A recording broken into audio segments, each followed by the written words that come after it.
So next round, how you feeling? Really Good? Good? Yeah? good. Low stress, that's what we always Low go for. stress.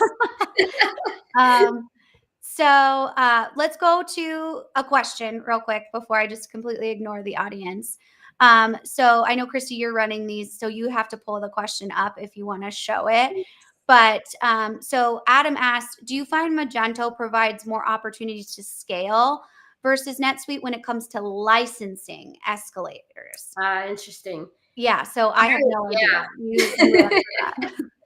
I would say yes, because I know so one thing to think about is NetSuite does have its own e-commerce solution that's built into itself, and it can provide that. Magento does have a little bit more opportunity because it's always been an e-commerce solution. It can scale at a different level, of which it has more customizations. And exactly to your point, like when it comes to licensing, um, you would have to see on a NetSuite side, there's different licensing for who would be able to use it. Magento is, I would just have licensing for the people that need to live in that solution, whether that's Mhm. my developer or maybe I have one or two e-commerce folks that are using it, and that would be it. And so licensing could kind of look very differently compared to when you're in ERP and you have a different license structure. Mhm. And that's such a good point because that's so important to consider in that total cost of ownership. And that's why it's super helpful to have someone like Christy that leads you through this process because those things you just don't think about. Software licensing is like nothing else in business. It's very confusing, especially with how it costs in the cloud or how licensing works with different systems. You want to make sure you have a good handle on that before you sign any contract. So, definitely a great question here. Okay, moving on to Acumatica versus Shopify. Yeah. So, just again, a quick kind of overview of the two systems. Acumatica is an ERP, again, cloud based, and it offers that modular type of architecture, financials, distribution, CRM. It's really known to flex and kind of scale. It's usually on every single SMB shortlist, unless I'm wrong. Right. Yeah. And then Shopify, again, we look at more, everyone's heard of Shopify. You can use it even if you're like a one man show type of business. Very scalable. It's got some comprehensive ERP functionalities, but again, those third party integrations, great option for another e commerce platform that leads to kind of basic inventory management. Mhm. Anything to kind of add to those overviews or things that you've seen in these two selections head on head? I think something that's really interesting about Acumatica is just its license structure, which is very different from most ERP solutions. It's based on number of transactions, not named users, like the majority of solutions have. Mm. And so that can be unique coming in if you're looking to cut costs and maybe you have a lower volume, it could come in significantly cheaper versus other solutions out there. It also does have that modular base where you have everything, but you can also, look at things and bring in comprehensive warehousing and inventory and all these other solutions. And then with Shopify, which is kind of it's that term that if you're e-commerce, you probably Mhm. have Shopify because Yeah. that's what everybody's familiar with because Yeah. they've done such a great job advertising. I think something that is unique about them is, to your point, it's a one-man show and it's a plug and play. You can go get a Mhm. Shopify account today and you can get your product set up in there and sold even if you're using a QuickBooks. You can utilize Shopify and have the data points flow back and forth with Mhm. some middleware in there. And I think that makes it really successful for people that are just getting their e-commerce business started. Absolutely. And Acumatica actually integrates with Shopify. Like it's known as kind of the mothership of all integrations. I don't even know a system that doesn't integrate with Shopify. That's Exactly. how good of a partner they've been in the marketplace. So a great option if you are maybe not ready for an Acumatica, but you want to have those certain systems. Maybe you're a smaller side of the SMB marketplace.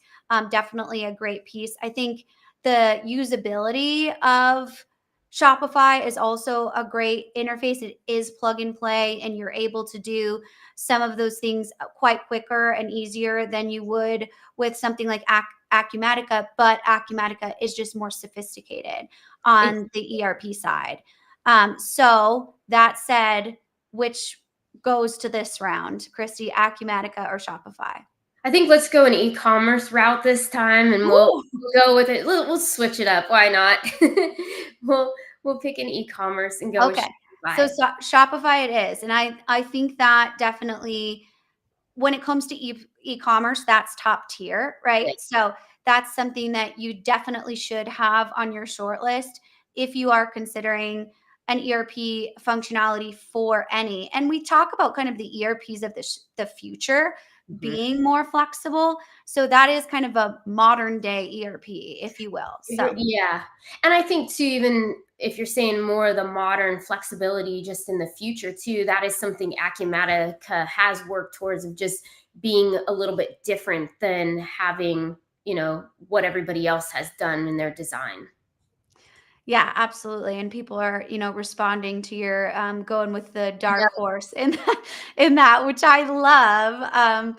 And so, and I'll get back to a few questions here that I will bring in. If you ask about any product we've already covered, we will go back and cover it. So, Adam says, I wonder if this is an upset in the making. Shopify is more tailored to the e-commerce high volume approach.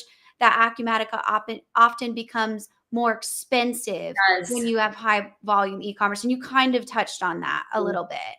Yeah. And I think that's why when you have a really high volume, Acumatica isn't the best fit for your company, because you end up paying a lot more than you would if you had a solution that was a named user. And Yeah. again, number of transactions is built into everything, every ERP you use in some type of capacity just based on storage. But their model is, 100% based on transactions. Absolutely. So, and going back to the question about Magento, just real quick, which ERP product can easily integrate with Magento? It can easily integrate with any solution. It's more so, is that your choice and that's the one you want to use, but Mhm. it has an open API, and all of the ERP solutions more than likely that would be chosen by a company will be able to integrate with Magento. Love that. Great questions, you guys. And then Mick said Adam loves a good upset. And I only mention that because Mick is the only person I guarantee on the stream that has actually been in March Madness as an actual player. Exactly. Christy and I are 5 foot flat, maybe on a good day. On a good day. So, yep, absolutely. All right, let's go to our next matchup here. We've got Sage Intacct versus IFS, which this was one of those where I'm like, ooh, I don't know, like which one she's going to go with here. So these are two very sophisticated ERP systems. This is not kind of an e-commerce versus ERP. So Sage really focuses a lot on financial management, accounting. It's a great jump from QuickBooks where you're like, this is not it, right? QuickBooks is Mhm. not working for me because I have robust requirements when it comes to financial reporting, compliance, those types of different things. IFS also offers, a broad suite of ERP application, but it focuses in kind of more of sophisticated or complex industries like aerospace and defense, heavy manufacturing. We look at IFS for like manufacturing execution systems, MES systems as well. So it's very sophisticated in that area. So anything to add to those two overviews?